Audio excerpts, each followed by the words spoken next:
Hello Internet, this is the HTML tutor here, back with another lesson for you today. Hope your weekend is going as great as mine is. This is lesson 25. In today's lesson, we'll discover how to use CSS, or Cascading Style Sheets. This is a language used to describe the appearance and formatting of your HTML. A style sheet is a file that describes how an HTML file should look. That's it.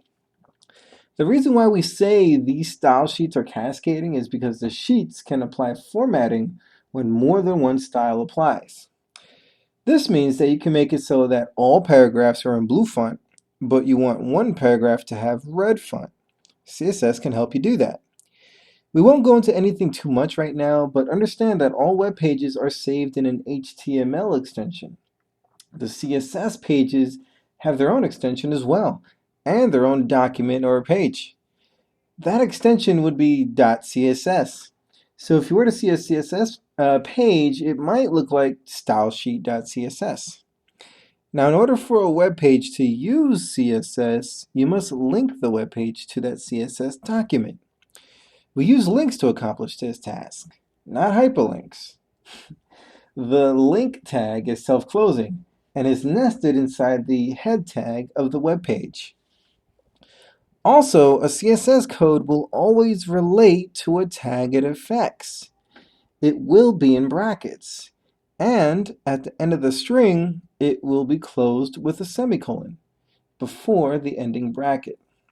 I'll show you more about that later on. A web page that uses CSS with the link tag would look something like this.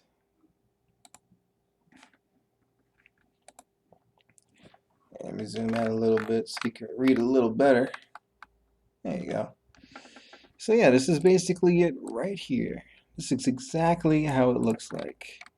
So just to give you a little bit more information, we got some new tags. The link tag, that's it by itself, with the attributes type, relation, and href or hypertext reference.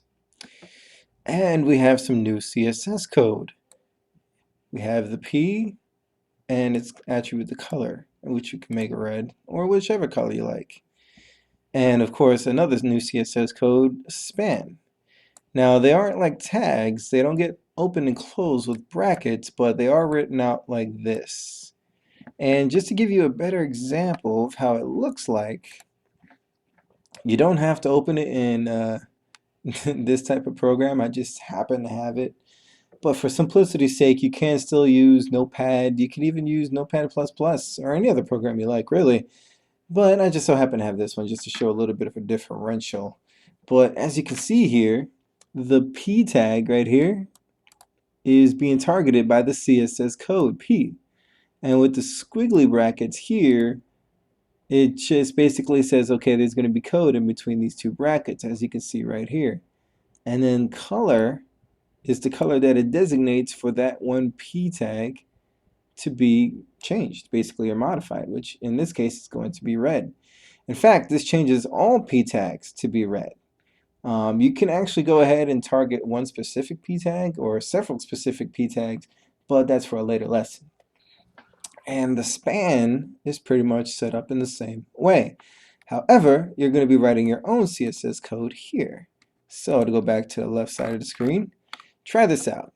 In the CSS document, use the color blue attribute inside the span bracket in order to change the word in the span tag to a blue color. So you should see this blue right here change to blue once you edit this code on the right hand side in here. And remember, you need an entirely different document for your CSS code. You can't put this code inside of the same document as your HTML. So remember, you need one HTML document and one CSS document. In the CSS document, put this code in it. In the HTML document, put this code in it. Try it out, put it in, save it as lesson.25.html and lesson.25.css, and complete the assignment. Good luck. This ends lesson 25.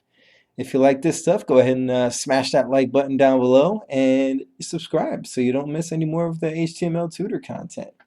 Hope you guys have a great weekend. This is HTML Tutor. signing out.